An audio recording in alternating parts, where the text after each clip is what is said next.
Alright guys, hey, Matty here, back with another video. This is going to be more though of a follow-up video to the mods that I did to my vehicle, and I got a lot of questions and comments and DMs regarding specifically the intake, the JLT intake on my vehicle. So I figured I would make a follow-up video addressing that, and also answering some questions on the fly that you guys had posted on Facebook. Now I do have multiple groups. I am on Facebook, and I did post on all those groups to ask you about concerns, questions, things that you would want me to go over regarding the JLT intake. So I am going to go ahead and go over some of these concerns and questions with you and get a lot of the obvious ones out of the way, so that way you guys know where I am coming from. So first off, in case you guys didn't know, this is a 2019 Dodge Durango SRT with the 392 motor.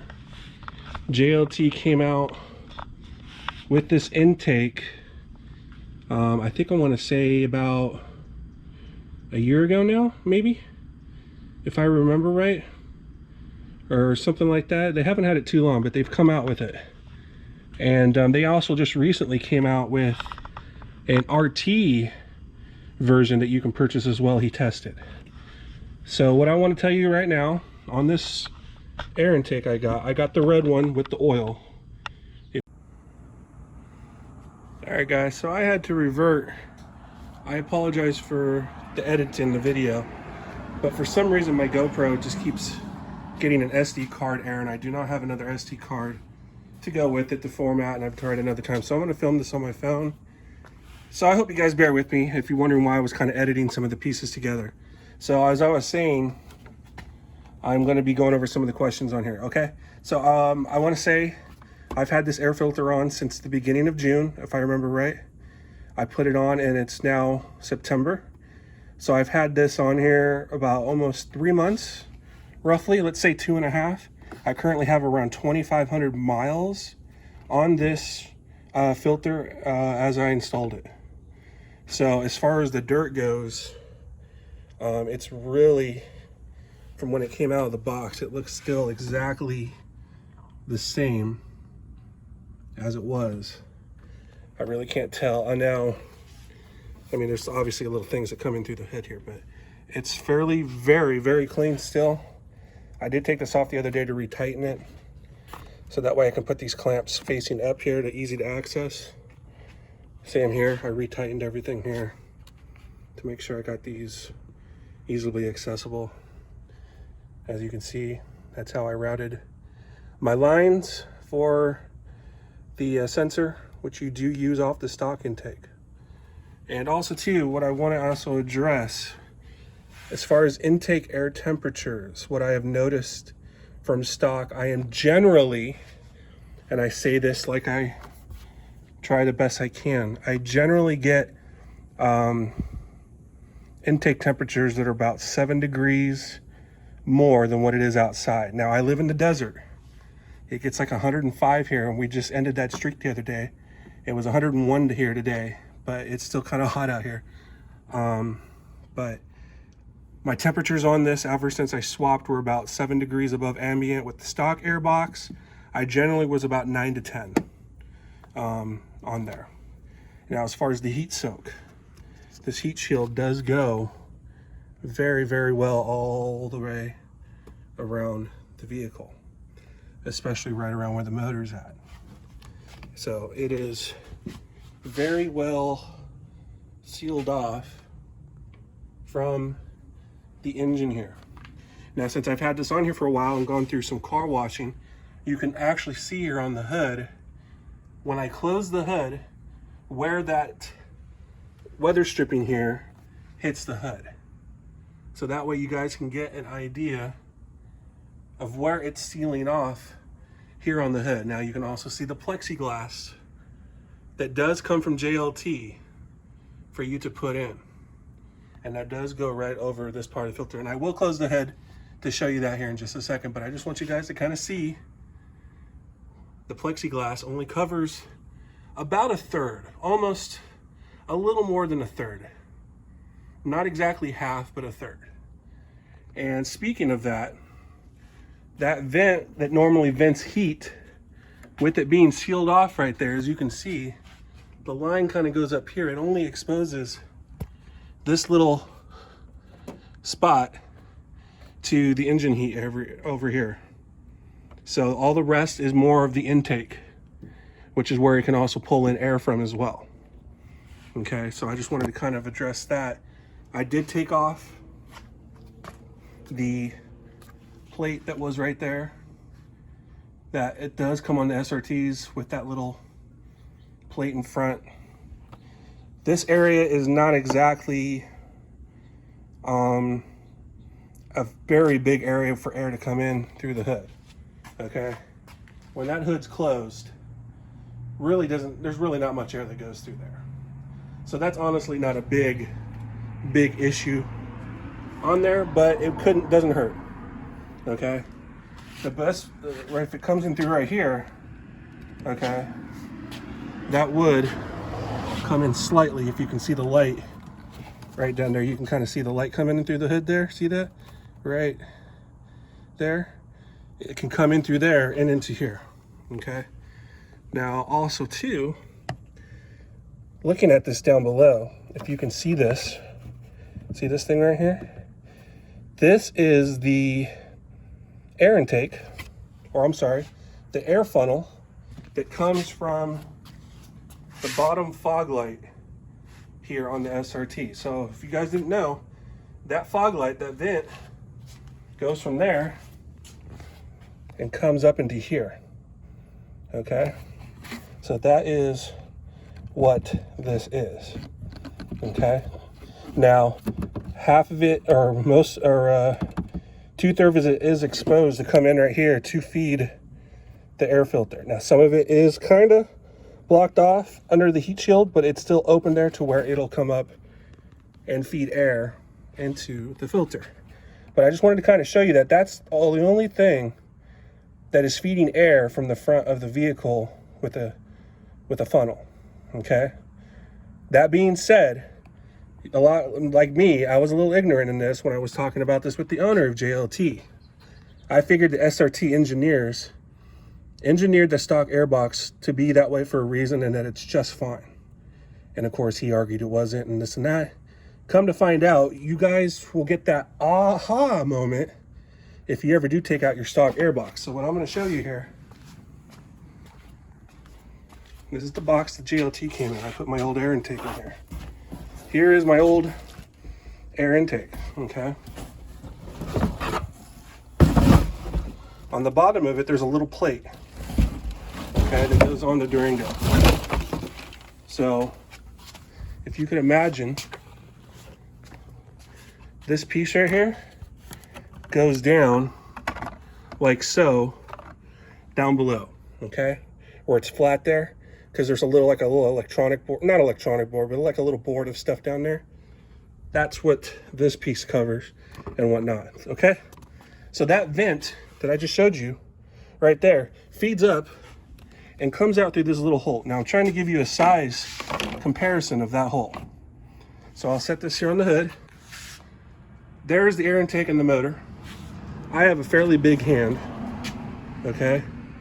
My fist just barely gets through that hole. That's all that is feeding the stock airbox from that vent that's down there, okay? So I just want you guys to kind of get a quick comparison of what that looks like. Coming back over here, the stock airbox, if you look underneath it, there's that same design cut out. There is, as you can see, the filter inside. There is the air intake. Okay, now this is a closed box. Remember, this is the stock. This is the factory stock airbox. There's that hole where my hand barely fits inside of that hole. Okay, that's all that is feeding that airbox for SRT platform. Okay, I just wanted to show you that's it. And I was surprised at how small that is. I mean, here we are. Look how big that air filter is compared to the size of the opening. Okay, that's all that the SRT has to suck in air in that factory box that's in there. So if you don't even go JLT, if you go with anything else, okay, it's going to be a lot better than the stock intake. Now that brings me to another question some people asked. Compare your air intake to closed box applications. Now obviously I don't have a leg maker. I don't have an AFE. Okay, the reason I don't, I'm in California. We have the CARB board, California Air Resource Board. So even have to get a smog test in a few years. And if I have this on here, it's obviously not stock. They are going to question my emissions. So if I don't have this, they're going to automatically assume it won't pass, and they'll automatically fail me. I will not pass my smog test. So leg maker and AFE do not have it for the 2019 models and newer. JLT did get all the testing and everything they needed to get done and got it done. So I was able to get this knowing I wouldn't have to worry about that. So I don't have AFE or leg maker. Now those are both closed box applications. The AFE does have a closed air box, but it has a slight opening on the bottom, just like that stock intake did that I just showed you. And the leg maker is a little bit bigger, but not much. But they all utilize the input from that small little vent right there from the fog light, okay? Whereas the JLT not only takes that, okay, but it also takes any of the air that comes in through the grill and in any other spots here on the vehicle. So the open design is a lot better, superior design as far as your flow goes. If you look at a lot of the Hellcats that have the open air filter, there's a reason for that. It's a lot better, more airflow. So I just wanted to address that to you guys. Their closed air box from AFE and leg maker, they're fine. They're going to be great. They will work. But in this application, an open air filter is going to be your best option for not only cooler temperatures, but more airflow. Obviously, when it's open, air flows around it a lot more easier and cools off easier. Okay, not to mention you got the vent up here that does help with that. Closed air box, it's more plastic over the filter. When that plastic gets hot, it tends to stay hot, which heat soak. We all know about heat soak. So this is less prone to heat soak than a closed box or a box around the filter would be. So that fact alone should put JLT over the top, okay? I'm a big proponent of open air filters, as long as they're filtered right. Now, as you do know, or a lot of you might notice, I don't have this wrapped. I do have the wrap though. I did buy it, and this is a pre-filter, all right? And it will stop the water, all right? I have not put this on yet because me being in the desert, it's just, we haven't had any rain. It's been mostly hot. And I wanted to try this out open as is to see how it did first before I put this on. As I get into winter, I will put it on and go from there and see if it affects anything, but for now it won't, okay? So I just wanted to address that to you. As far as the water getting to it, that was another huge issue a lot of you brought up. The water that gets into this filter is almost zero, okay? And let me explain why. First off, you have that vent plate like I was telling you earlier. It blocks this whole part of the filter, okay? The water that does come in through the plate, because you see the heat shield only goes up to a certain point right here, which covers right here. That water that comes through the vent plate gets in here. Now, unless that water has a way of jumping up this lip, which is about an inch and a half, I want to say, somewhere right here, okay? That is not going to get water in there, okay? Now, there's going to be a fine mist of water, this and that, blah, blah. It's going to happen. Any filter is subject to that, okay? Even the water that goes through the fog light down there, eventually a water mist and humidity, it's going to happen, okay? But a lot of you are worried about water directly dripping in to the filter, okay? I would not even worry about that. I have not had an issue If I did, I would see water spots after I've done all my washes. Now I had a guy that details my car, and I go through an automatic one that's touchless that has all those power sprayers on it. Okay, and I've checked this each time. I can see where the water goes after it's done. Now, if you look here, I don't know if you can see it. I left this on purpose. Can you see the water spots on the glass there? Don't get me wrong, that does get wet. But any water that hits that plate rolls off here to the side and goes off here around the motor, or it goes down into the windshield thing down there, which is designed to do, okay? But water does not directly go into there. And like I said, this opening that's here is so minute that no fine water is gonna be able to get into there, okay? Now that's assuming, like I said, the mist. There's gonna probably be a mist that gets in there, but that's it. What I'm gonna go ahead and do, I'll close the hood. Okay, so here's the vent, and this should come up on camera. Here is the inside of the vent as I'm walking up. Now you gotta remember, these vents are angled a little back towards the driver, okay? That's why there's this indent in the body, so that way you can kind of see it from the driver's point. So as you're seeing this, remember this is not flat, this is angled. There is the clamp that you can see. There you can clearly see the plexiglass. And if you can see through the plexiglass, you can see the red of the filter. Okay, see how that covers completely? Now at this moment, I am looking straight down at the vent. Okay, so anything that drops or goes in here is hitting that clamp, that rubber, and all the plastic down there that was designed to already hit from like the stock.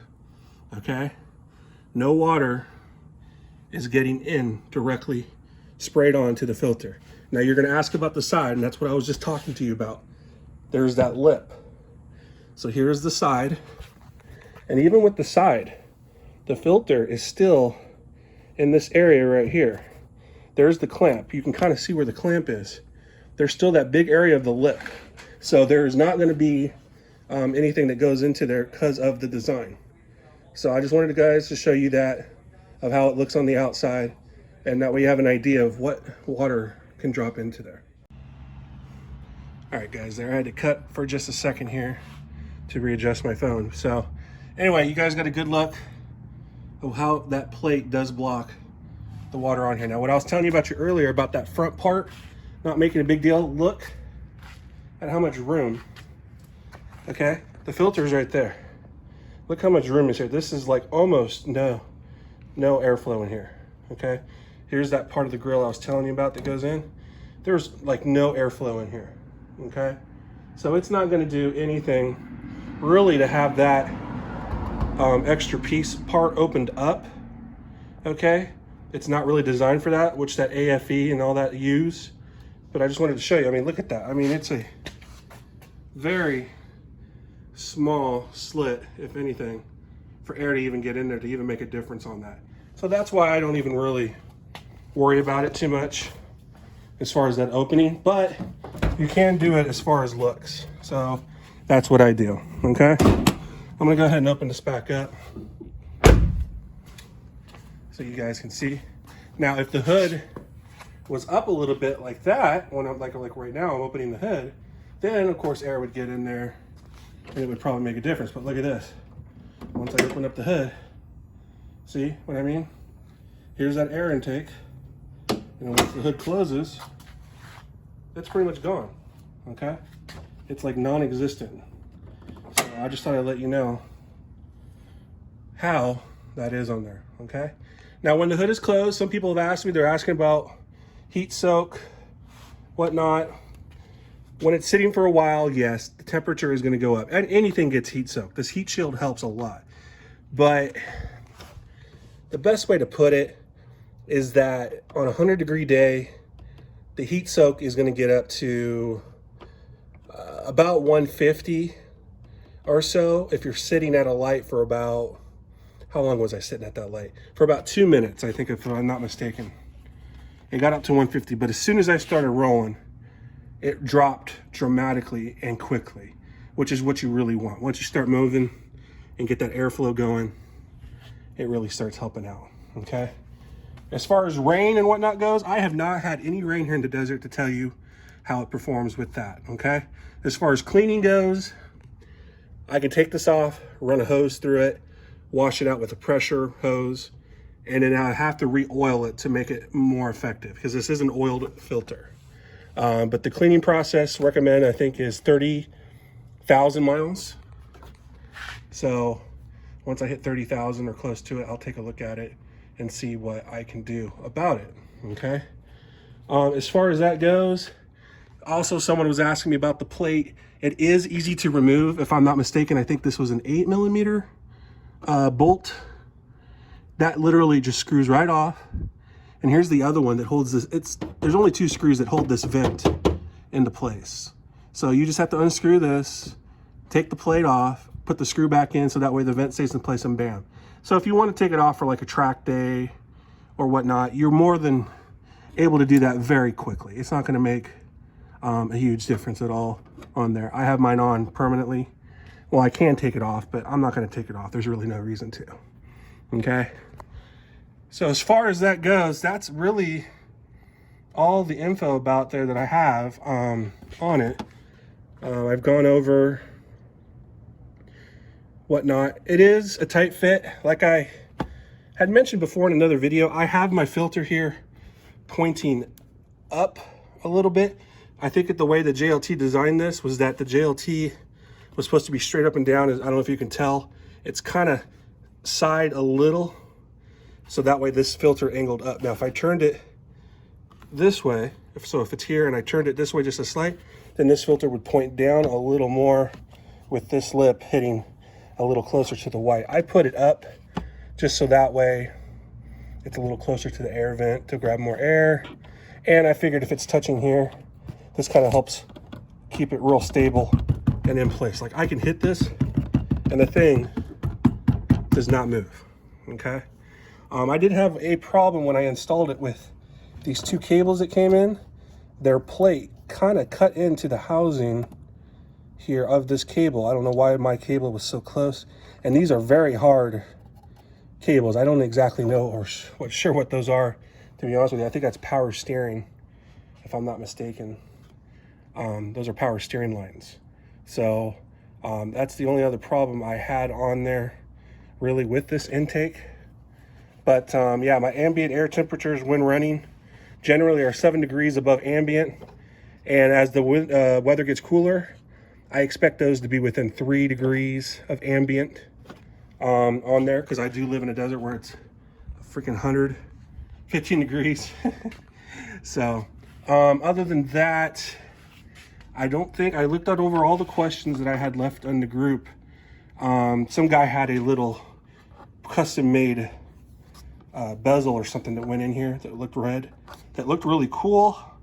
I don't think I'm going to do that. I kind of like leaving this here just so that way I don't have to worry about anything if I were to put it back to stock. And like I said, this input is really not a huge deal as far as air intake. I mean, if you look at it flat on, yep, it goes in there.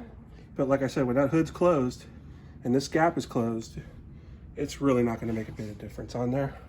So I'm not even going to really worry about that very much at all. But yeah, so 2,500 miles in roughly. It sounds great. Someone wanted me to give you the grr factor. You definitely at full throttle, if you're used to the stock, will hear it a little bit under the hood. Obviously with the vent right above it, you can hear it sucking in a little bit more directly from there. So you can tell it's breathing better for sure. And I definitely get a lower to mid-range bump in my boost, or not my boost, but I get a boost in my mid and low range in the torque than I do on the high end. Obviously this motor is more torque than it is horsepower based. So that's what it goes for with the weight of this vehicle. Other than that, I think that's really about all I had to say on there. If you guys do have any other questions, comments, or concerns that I didn't address on here, I apologize. Go ahead and leave them in the comments and I can address those word by word. Oh, someone did ask me about dynoing it. JLT had their own video of dynoing it, so there's no reason for me to do it. However, I'm also in an area that there's no all-wheel drive dyno unless I go into LA, an hour and a half, 2 hours away. So I'm kind of not wanting to do that unless I really would have to test something out, and I'd rather save my money for something more specific. So for now, no dynoing. Someone wanted me to just do it in rear wheel drive only, which is fine, but I'd put this Durango in all wheel drive 98% of the time. And the only times I do rear wheel drive is if I accidentally put it in there or if I want to do a burnout. So anyway, I just wanted to show the engine bay. I did clean it. I had posted pictures before and it was all dirty and everyone was like, oh my gosh, you got to clean it, blah, blah, blah. So I cleaned it as best as I can a couple weeks ago. Still looks real nice. I did run it through the wash the other day.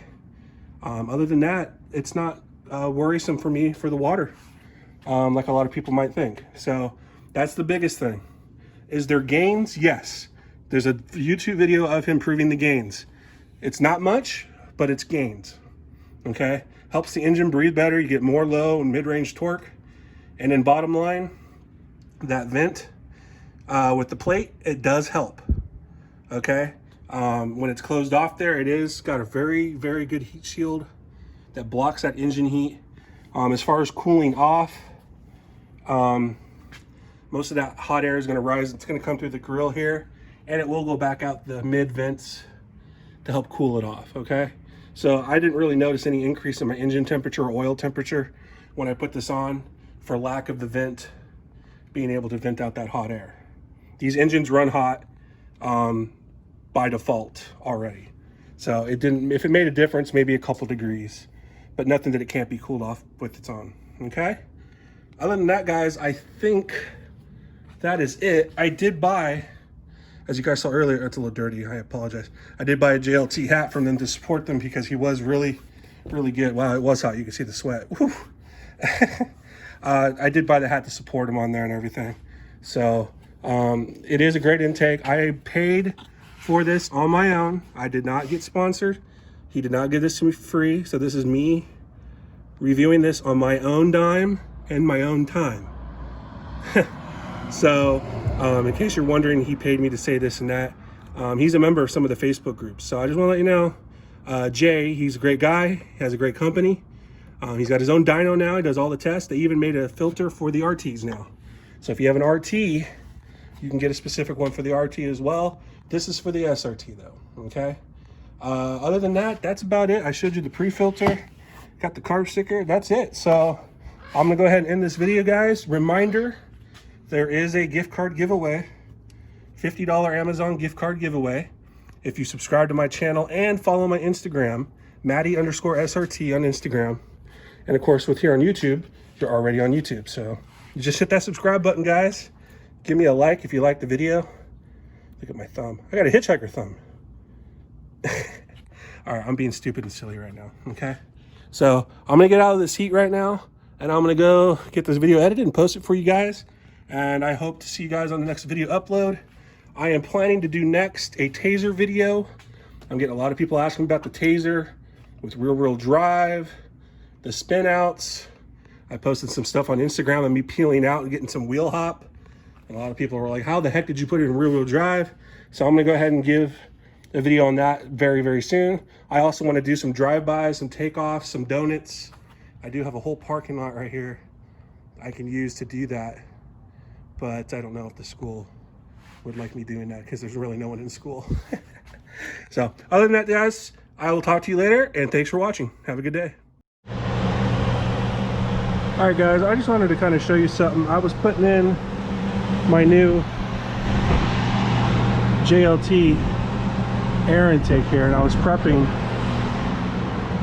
the engine bay by taking out the old box and whatnot to prep it here. So I just wanted to show you something though. There is this base plate that goes on the bottom here that covers, and one thing that the JLT video does not show you is there is a little thing right here. Let's see if you can see that. See that there? That clips into the bottom of that base unit that sits on top of this. So if you're looking at this from, you know, it being in like so, that thing pops in right here.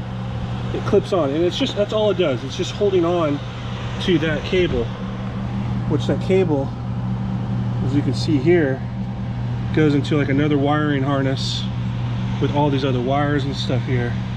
So I just wanted to show you that little device right here, that you'll just have to pull that out. And also too, for all those other ones that are wondering on the SRT and other things, the air intake from this comes below the fog light. But just so you kind of have an idea of what to see here, if you look down, now that I got the base plate out of the area here, you can see right here this air intake that comes from the fog light right there. So that's all that is coming up from the fog light for your air. So by design, I was thinking it was like a big old, you know, tube or something coming up and feeding into the airbox, which then fed into this guy right here. So all it was doing was feeding air out from these little thing here into that little hole right here, which then went into the actual airbox itself. That was it. So putting in the JLT, not only is it going to take that air from right here, it's going to take a lot more air coming into the grill. Heck, on the RTs, they have this thing open, so I might just take that out and have one more thing on in there. I'm debating whether doing that, but I just wanted to show you guys what this air intake from the fog light does look like here on there. So I'm gonna go ahead and get this installed. Thank you.